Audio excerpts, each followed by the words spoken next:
Hi everyone, welcome to this practice video. In this video, we are going to identify 4 different types of functional groups. So in this course, we only focus on 4. It's the carboxylic acid, an amine, you have an ester, and you also have an alcohol. And so for our very first question here, I've pre-drawn out 7 different structures, and I want you to go through and circle every single functional group that you see, and I also want you to label it. So what is that functional group? Go. All right, did you get an answer? Hopefully you did, but if you didn't, that's okay. These are definitely questions that take a while for that light bulb to go off in your head. So the only way you can figure it out is by practicing and practicing and practicing. So let's go through each one of these individually. So I'm going to start over here in the upper left-hand corner. And so the first thing that I see here is this carbon that has a double bond to an oxygen. So right away I'm thinking, ooh, that's probably something. And right away I see, oh, it's also attached to an oxygen. So right here I see a carbon, double bond to an oxygen, but that same carbon also has a single bond to another oxygen, so a second oxygen. This is definitely indicative of an ester, okay? Let's move on to the next one. So now here I see a CH3, that's nothing fancy, but over on the left side I see an oxygen attached to a hydrogen. Right away you should be going ding, ding, ding, that sounds like an alcohol. So an OH group is always an alcohol. Let's move to the third one. So here I see hydrogen, carbon attached to hydrogen, nothing fancy. Now I see a nitrogen, so your red flag should be going off. Okay, nitrogen. Whenever we look at a nitrogen, we want to see if it's attached to 2 hydrogens. If it's attached to 2 hydrogens, then you're definitely looking at what we call an amine. All right, next one. So here I see a carbon, double bond to an oxygen. So right away, we're looking at it. The 2 things we're looking for is that carbon right here, is that attached to just an oxygen? Or is that attached to an oxygen that's also attached to a hydrogen, which it is in this case. So when you see something like this, carbon double bond to an oxygen, and then also here an alcohol group next to it, if you ever see it written out, sometimes you see COOH, you should always be thinking, oh, I know what that is. That is definitely a carboxylic acid. Okay, carboxylic acid. All right, now I'm moving up here to our next column.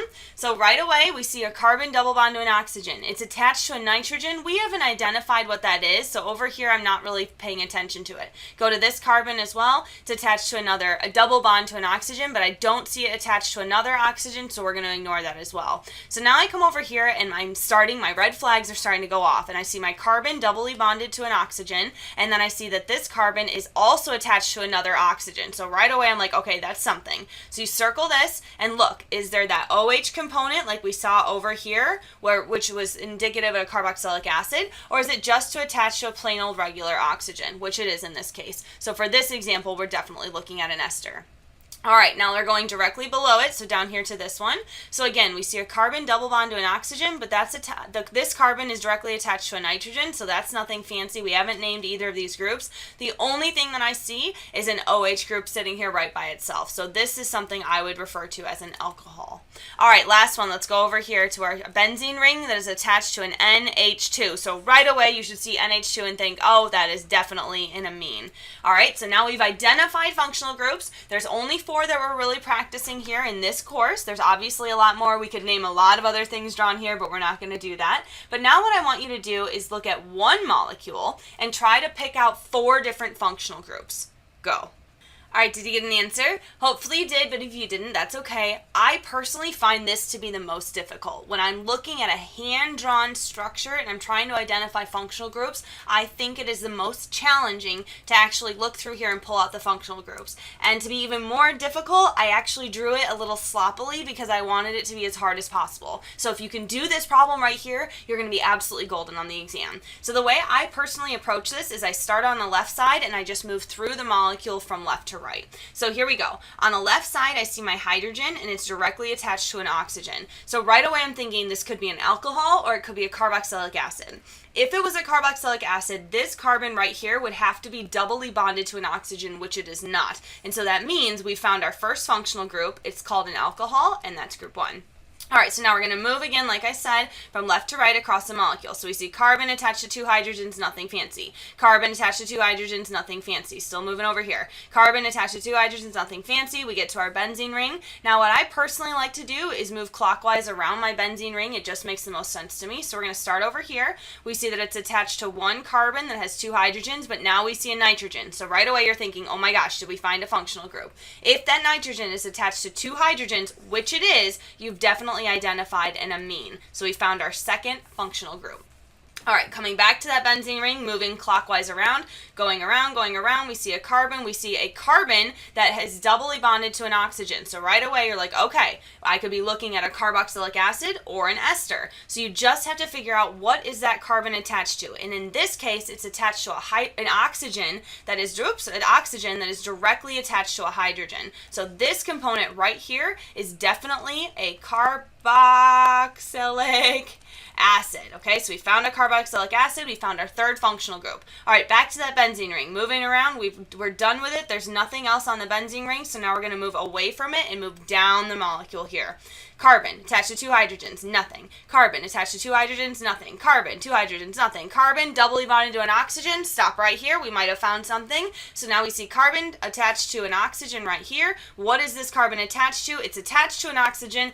Is that oxygen attached to a hydrogen? No, it's not a hydrogen. So we are just looking at what is called an ester. So we have definitely found our fourth functional group. So hopefully that makes sense. Looking at it now, it looks very, very busy, but if you followed along with me as we went, hopefully you were able to go through the entire molecule. All right, if not, stop, go back, redo it, and see if you can pull them out this time.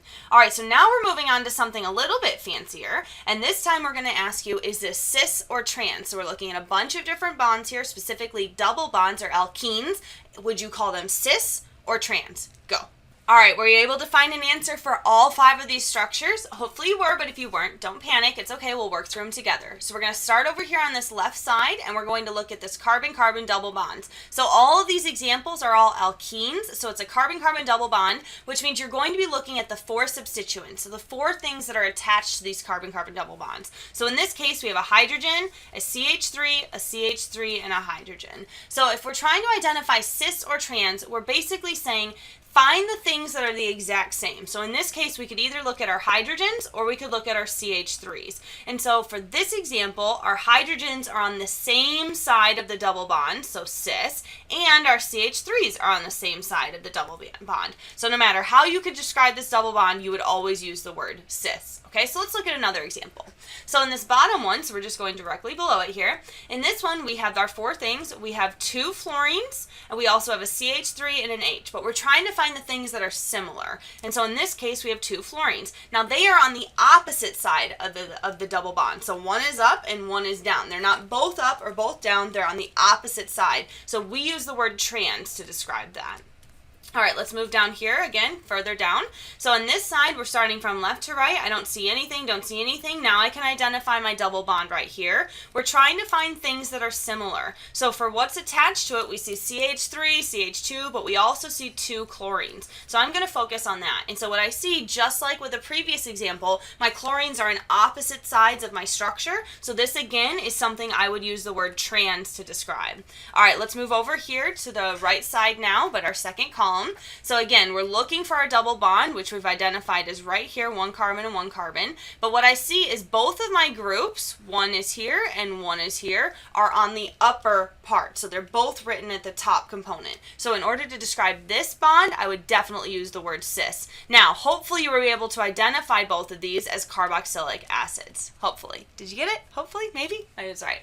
All right, so now let's look at this other one. We have another double bond right here. And this time we have 1 carboxylic acid here, 1 carboxylic acid here, but it definitely does not look the same as the structure above. This time we have 1 carboxylic acid that's up, that's this one over here. We have 1 carboxylic acid that's down, that's this one over here. So one's up, one's down, definitely something that is trans. Did you get it? Hopefully, maybe, hopefully. All right, one more. Let's see if we can put it all together. So we have 3 different structures here for you. What I want you to do is first identify, would you use the word cis or trans to label this structure? And then also identify any functional groups that you see in each structure. So there's 3 different ones here. Go. All right, did you get an answer? Hopefully you did. We put it all together for one big final problem. So the first thing I'm going to do here is start off with this top one. And again, I like to start from my left and move to the right. So we see benzene ring, double bond. All right, so now neither of these things are the same. We have an OH group on one side, we have a benzene ring on the other. However, if you draw in your hydrogens, we can see that one is up and one is down. So this molecule is definitely something we would use the word trans to describe. Now, I also said there's a functional group there. Hopefully you saw the OH and immediately said, oh, I know that that is called an alcohol. All right, moving on to number 2. So again, moving from left to right, we see just a CH3, nothing fancy, double bond. Okay, so now we have to label some stuff. Just like before, our hydrogens are not drawn in, but if we were to draw them in properly, we would see that one is up and one is down. Also, this is called trans, right? A second one. Now, moving on, left from right here, do we see a functional group? Yes, absolutely. We see our carbon that is doubly bonded to an oxygen, so now we're trying to look for an O something. Is this an O attached to an H or an O attached to a carbon? In this case, this is an oxygen attached to a carbon, so we would definitely call this an ester. All right, last one at the bottom. Moving from left to right. Right away, I see something here. This is our carboxylic acid. That's definitely a functional group. Moving here, I see my oxygen, but it is not attached to a carbon double bond oxygen, so this is nothing for our course. It's called something, but not for this course. And now we're moving to our double bond. So what I see here again is my hydrogens are not drawn in. If you were to draw them in properly, you'd see that they're right there together, right next to each other. Definitely cis. They're not across from one or the other. They're right together. Definitely cis. We have a carboxylic acid on the left. We have an amine group on the right. There were two functional groups in there. But hopefully with this whole problem, you were able to identify all four of the functional groups there and identify if something was cis or trans. If you weren't able to, please stop. Ask your teacher. Email me with questions. I want you to understand this, but hopefully this is something that makes a little bit more sense now. Have a great week. Take care of yourself and drink water.